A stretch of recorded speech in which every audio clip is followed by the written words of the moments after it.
Sterling dropped for the first time this week as a poll showed Theresa May's Conservative Party may miss a majority. We are expecting volatility right up until the election on June the 8th. Mike Ingram of BGC Partners is here with me now for more details on the correlation between the pound and politics.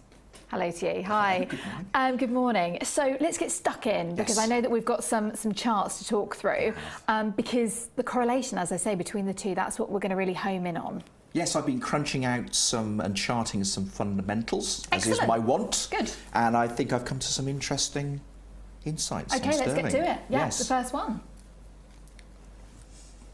Okay, tell us, what's this telling us? Right, so with my failing insight. So this is the so-called economic surprise indices actually put together by Citibank for purposes of disclosure.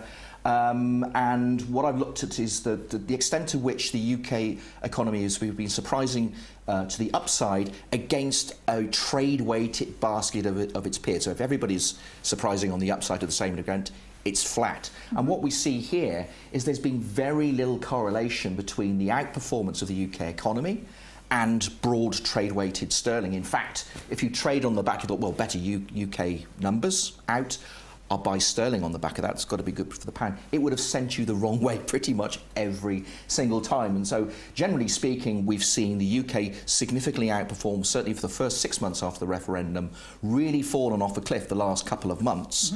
And yet, that has generally been characterised by a period of sterling strength. Okay, let's move on.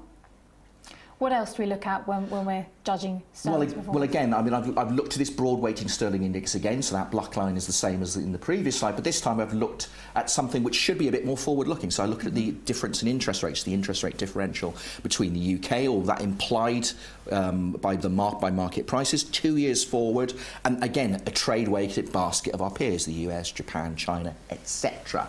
And again, you'll see that interest rate differential, you know, the extra carry you're supposed to get from sterling has just dropped away. That's been pushed from both ends. One, the basket of its peers' interest rate expectations have generally moved up, whereas Bank of England in particular has been very forthright in trying to dial down expectations of a rate rise in the UK. So that's that red line there. Again, despite the fact that this has been crushed, you have until very recently seen significant outperformance of sterling. And moving on to the pure politics of it all, here we are. Well, this is my setup slide, you see. So, this is a sort of this is an aggregate of polls, and this clearly shows or suggests that the Conservative lead over Labour has narrowed significantly. And actually, since I put these numbers together late yesterday afternoon, we've seen another poll which suggests that the Conservatives might actually lose 20 seats in next week's election, and of course with it, its overall majority.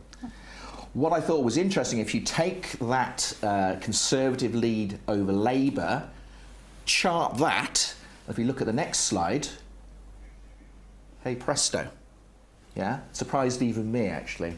So again, black line, this broad trade-weighted sterling suggests to me that even though politics has only really come into focus in terms of price action in and around sterling, it has on the sly actually been a significant driver for months. And I think this really reflects the very contingent nature in all these forecasts. Yes, we can have market expectations of where interest rates are going to go. We can have market expectations of how the UK economy in general is going to perform. But it's massively contingent on the outcome of the Brexit negotiations. And that's got to be a function of who's doing the negotiating. And how do we interpret all of this when we're trading? As in trading sterling? Well, I think it's interesting to note. So one of the things that certainly came into focus at the referendum last year, and I think is still very much applicable today, is just because spot, sterling, cable, whatever, is trading at a certain level, we shouldn't infer that everything is hunky-dory. So, for instance, prior to the referendum, we had cable trading 149, 150. And I do recall the day of the referendum saying this is an accident waiting to happen. There is no upside and there's lots of downside. 24 hours later, we saw what happened. What's interesting to look in that environment, and we've got the same thing today, is where people are putting their insurance bets. Things like where they make it, betting on the derivative market, that puts calls. Are they buying downside protection? Are they speculating on upside? And even though you've seen sterling trade at relatively elevated levels, certain to some of the fundamental indicators I showed you on those charts, the amount of insurance being taken out on downside protection on sterling is still very, very high indeed. So that, it tells a very different story to where spot sterling is trading. Mm-hmm. And the facts speak for themselves sometimes, don't they? Occasionally, yes. Okay. Mike Ingram, thank you very much indeed for that analysis there on sterling and politics. Thank you for watching. Goodbye.